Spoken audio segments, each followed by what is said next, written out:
Women over 60. The number one way to respond to his sexual texts. What actually works at our age. When a man you're dating starts sending texts with sexual undertones or direct sexual content, most advice tells you to either shut it down completely to maintain respect or play along to keep his interest. But dating experts who work specifically with women over 60 say both of those approaches miss the point entirely. The way you respond to sexual texts reveals far more about your boundaries, your self-respect, and your communication style than whether you're prudish or open-minded. At this stage of life, sexual communication is different than it was in our 20s or 30s.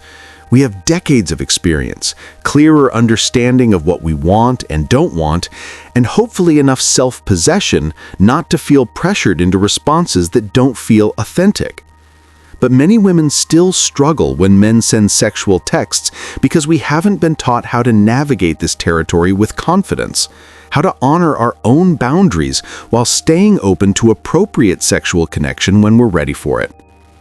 The challenge is that sexual texts mean different things from different men at different stages of relationship. Sometimes they're genuine expressions of attraction within a developing connection. Sometimes they're tests to see if you have boundaries. Sometimes they're shortcuts men take when they're not actually interested in real relationship. Your response needs to account for all of this while staying true to who you are and what you're comfortable with. Relationship expert Matthew Hussey says, the way someone responds to your boundaries tells you everything you need to know about whether they respect you. This applies perfectly to sexual texts. Your response sets a boundary, and his reaction to that boundary reveals his character and intentions more clearly than almost anything else could. If you've been confused about how to handle sexual texts from men you're dating, if you felt pressured to respond in ways that don't feel right, or worried that setting boundaries will push men away, you're in the right place. This channel is about helping you navigate relationships with confidence and clarity at every age.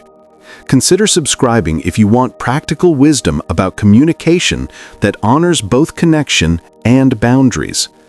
We're building a community of women who understand that self-respect and intimacy aren't opposites.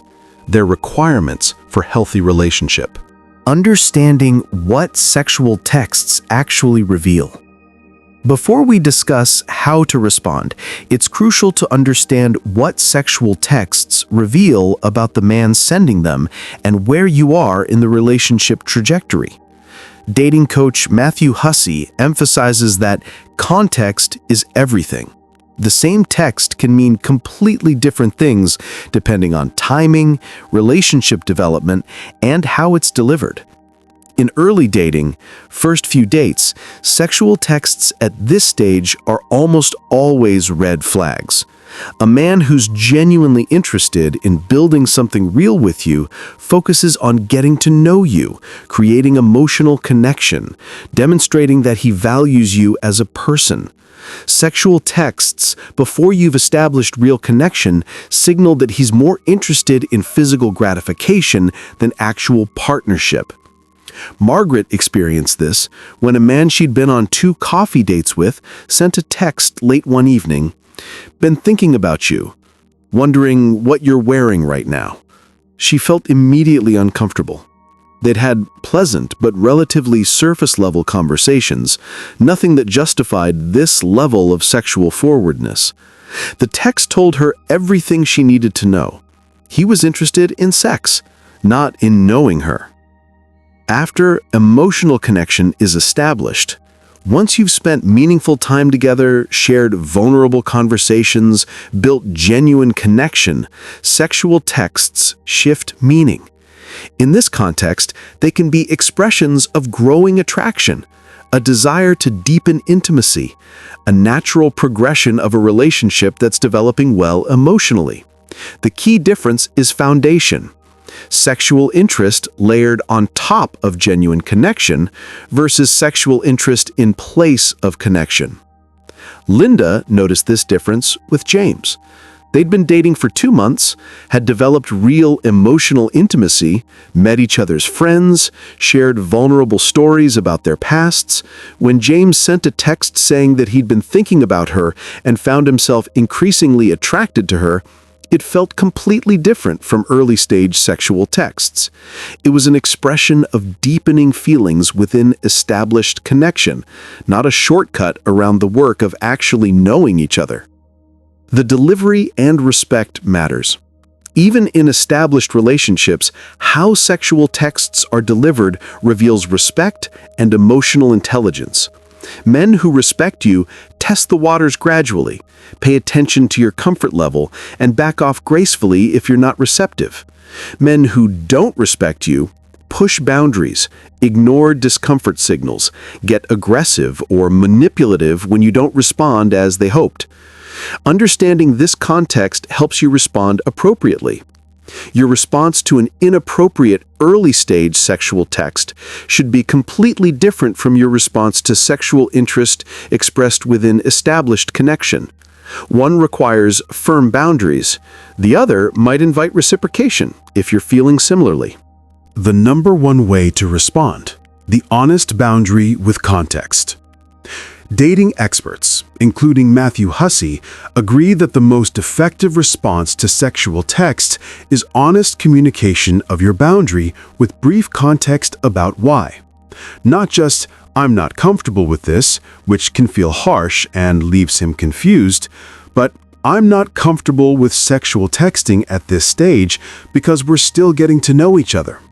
When I'm ready for that kind of intimacy, it'll be because we've built real connection first." This response accomplishes several crucial things. It sets a clear boundary. You're communicating directly that this type of text doesn't work for you right now. It provides context without over-explaining. You're giving him information about your values and pace without justifying yourself excessively. It leaves space for future possibility if appropriate. You're not slamming the door on physical intimacy, you're clarifying the order you need things to develop in. It tests his character. How he responds to this boundary tells you everything about whether he's worth your continued time. Patricia used this approach when a man she'd been seeing for about 3 weeks sent a text that moved too quickly into sexual territory. She responded, "I appreciate that you find me attractive, but I'm not ready for sexual conversations yet. I need more time to know you emotionally before I'm comfortable exploring physical chemistry. I hope you can respect that pace." His response was immediate and respectful. "I completely understand, and I apologize if I moved too fast. I'm enjoying getting to know you, and I'm happy to follow your lead on timing." His willingness to respect her boundary without defensiveness or pressure told Patricia he was someone worth continuing to date. Contrast this with Dorothy's experience. She set a similar boundary with a man who'd sent sexual texts after 2 dates, and his response was dismissive. "Wow, I didn't realize you were so uptight. I was just having fun." His reaction to her boundary revealed everything. He didn't respect her pace, he tried to shame her for having limits, and he was more interested in getting what he wanted than honoring what she needed. Dorothy stopped seeing him immediately. The principle is this: set the boundary honestly and clearly, then pay attention to how he responds. His reaction tells you whether he respects you. What if you're open to sexual conversation, but want to maintain standards? Some women are comfortable with sexual texting once there's established connection, but they want to maintain certain standards about when and how it happens. Relationship experts say this is completely valid. You can be sexually open while still having boundaries about context and delivery. Helen was dating Thomas for about 6 weeks when he sent a text expressing sexual interest. She was attracted to him and open to sexual conversation, but she wanted it to happen in person first, not through text. She responded, "I'm definitely attracted to you too, and I'm glad you feel comfortable expressing that. but I'd prefer to have conversations about physical intimacy in person rather than through text. Can we talk about this when I see you Thursday?" Her response accomplished several things.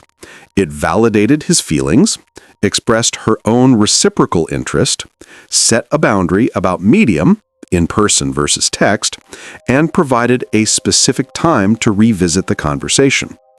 Thomas appreciated the clarity and respected the boundary, and their conversation Thursday night was deeper and more meaningful because it happened face to face. This approach allows you to be open to sexual connection while maintaining standards about how you engage with it. You're not shutting down his interest, you're redirecting it to a context where you're more comfortable exploring it.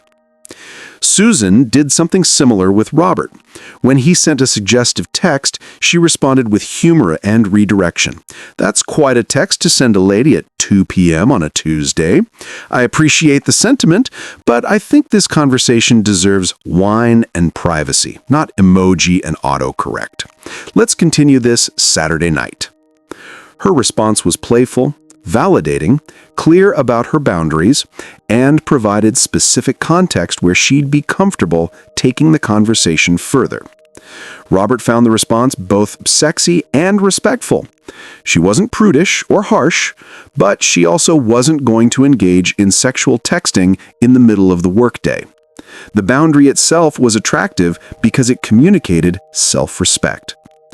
If you're someone who feels uncomfortable with sexting altogether, there's no need to pretend otherwise. Be honest about that preference and find someone who respects it. Recognizing when sexual texts are manipulation. Dating experts want women to understand that sexual texts are sometimes used as manipulation tactics, ways to test whether you have boundaries, to pressure you into sexualizing the relationship before you're ready, or to keep you focused on physical chemistry when emotional connection is lacking. Recognizing these patterns helps you respond appropriately. The boundary test. Some men send sexual texts specifically to see if you'll enforce boundaries or if you can be pushed past your comfort zone. Men with healthy intentions respect boundaries. Men looking for someone they can control get angry or dismissive when boundaries are set. Margaret experienced this when a man responded to her boundary setting by saying, "If you're not comfortable with a little flirting, we're probably not compatible anyway." He was trying to frame her boundary as a problem rather than respecting it. This told her everything. He wanted someone without firm boundaries, and he was willing to manipulate her into questioning herself. The distraction technique. Some men use sexual texts to distract from the fact that they're not actually building real connection. They keep things sexual because it's easier than doing the emotional work of genuine relationship. If you notice that his texts are primarily sexual and he seems less interested in substantive conversations about your life, values, experiences, he's using sex as a substitute for actual intimacy. Linda noticed this pattern with someone she dated briefly. His texts were almost entirely sexual innuendo, and when she tried to have deeper conversations about his life, his feelings, his experiences, he'd redirect back to sexual banter. She realized he was comfortable with surface-level sexual interaction, but completely unavailable for emotional connection. She ended things because she wanted partnership, not just physical chemistry. The pressure tactic. Some men use sexual texts as gradual pressure, starting with minor sexual comments, then extending if you don't push back, testing how far they can go. This is particularly insidious because each individual text might seem relatively innocent, but the cumulative effect is pressure to move faster physically than you're ready for. Patricia experienced this and finally addressed it directly. "I've noticed our texts have become increasingly sexual, and I'm not comfortable with that progression. I need us to slow down and focus on getting to know each other as people before we explore physical chemistry. If that doesn't work for you, I'd rather know now." His response: angry and accusing her of leading him on, told her she'd made the right call. Men who respect you don't get angry when you clarify boundaries. They adjust their behavior and appreciate the clarity. Share your experiences in the comments.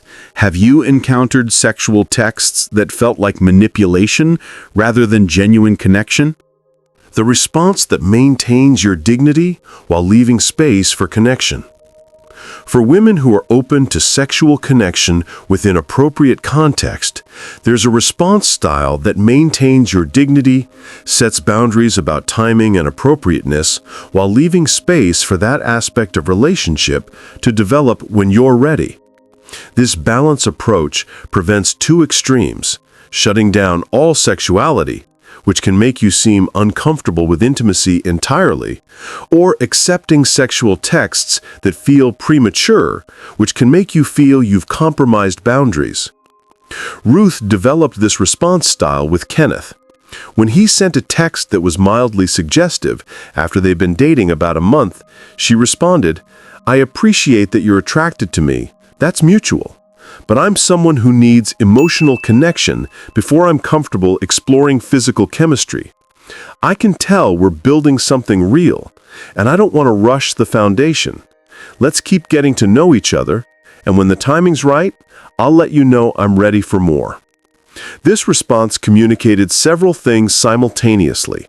Validation of his feelings, "I appreciate that you're attracted to me." Reciprocation of interest, "That's mutual." Clear boundary, "I need emotional connection first." Acknowledgement of what's developing, "We're building something real." Clarity about her role in timing, "I'll let you know when I'm ready for more." Kenneth responded positively, appreciating both her honesty and her openness to future physical intimacy. He understood exactly where things stood and what she needed, which eliminated uncertainty and allowed him to relax into building connection without wondering if she was interested in him sexually at all. Helen used a similar approach with David when he expressed sexual interest after they'd been dating 6 weeks. "I'm really glad you feel comfortable expressing attraction. That's important in a relationship. I'm definitely feeling that chemistry too. I'm just someone who needs to feel deeply emotionally connected before I'm ready to explore physical intimacy. We're definitely heading in that direction, and I appreciate your patience with my pace." This response maintained her boundary while reassuring David that his interest wasn't unwelcome or unreciprocated, just premature in timing. He could continue building emotional connection, knowing that physical intimacy was absolutely on the table once that foundation was strong enough for her comfort. The key to this approach is honesty about your own feelings and needs without shaming his for being different.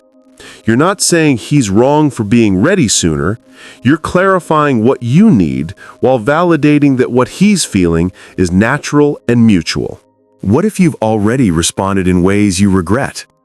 Many women have responded to sexual texts in ways that didn't feel authentic, either engaging in sexual conversation before they were ready because they felt pressured, or shutting down harshly because they didn't know how else to respond.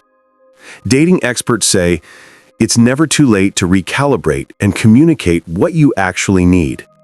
Dorothy had engaged in sexual texting with a man she'd been seeing for a few weeks, mostly because she didn't know how to set boundaries without seeming uptight, but she felt increasingly uncomfortable and realized she was compromising herself.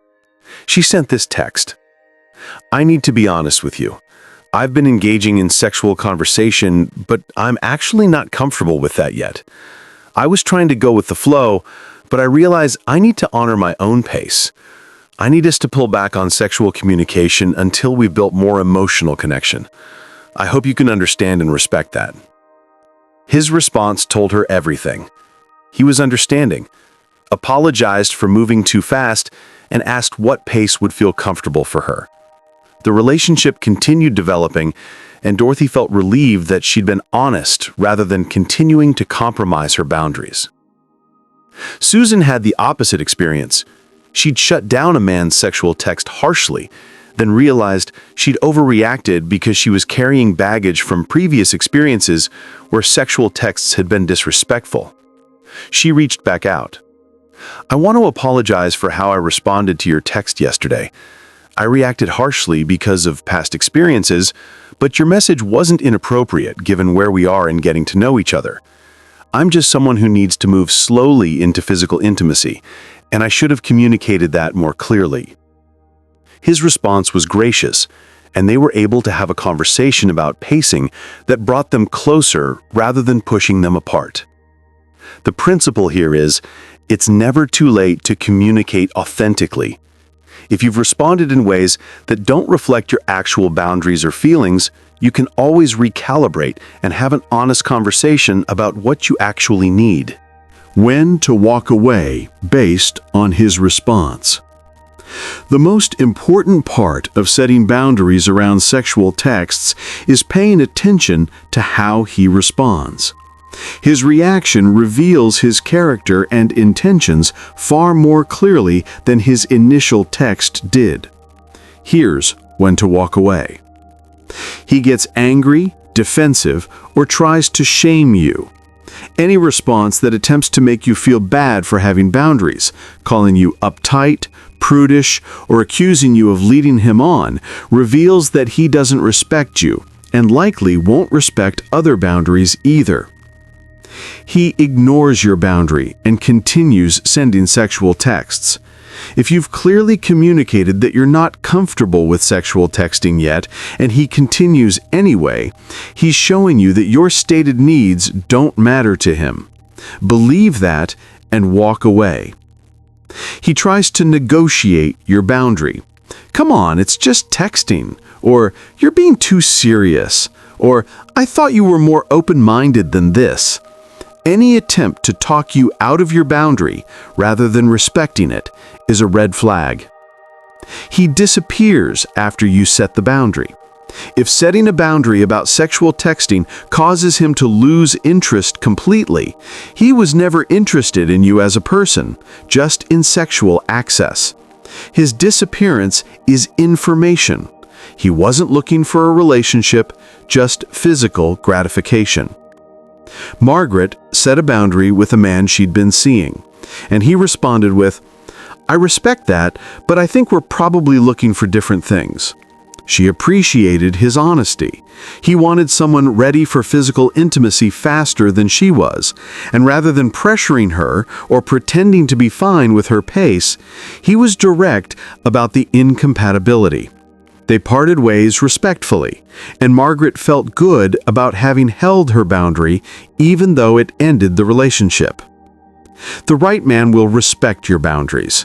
He might be disappointed that you're not ready yet, but he'll respect your pace, adjust his behavior accordingly, and continue building emotional connection while you develop comfort with physical intimacy. His respect for your boundary is one of the clearest green flags you can receive. The number one way to respond to sexual texts is with honest communication of your boundary, context about what you need, and then careful attention to how he receives that boundary. Your response should reflect your actual values and comfort level, not what you think you should say to keep his interest or avoid seeming prudish. Authentic boundaries attract men who respect you and repel men who don't, which is exactly what you want them to do. At this stage of life, you've earned the right to clear boundaries around sexual communication. You don't have to engage in texting that makes you uncomfortable, and you don't have to explain or justify your limits extensively. A simple, clear statement of what you need is enough. How he responds tells you everything about whether he's someone worth your continued time and emotional investment. Remember, self-respect and sexual openness aren't opposites. You can be fully open to physical intimacy within appropriate context while maintaining firm boundaries about when and how that develops. The right partner will appreciate your boundaries because they reveal that you value yourself. And people who value themselves make better partners than people who compromise themselves to avoid losing interest. If this conversation helped you think differently about responding to sexual texts, I'd be grateful if you'd subscribe and join our community of women who are navigating relationships with both confidence and boundaries. We're having practical conversations here about what actually works at our age. Until next time, communicate honestly, maintain your boundaries without apology, and remember that the right person will respect your limits, not try to talk you out of them.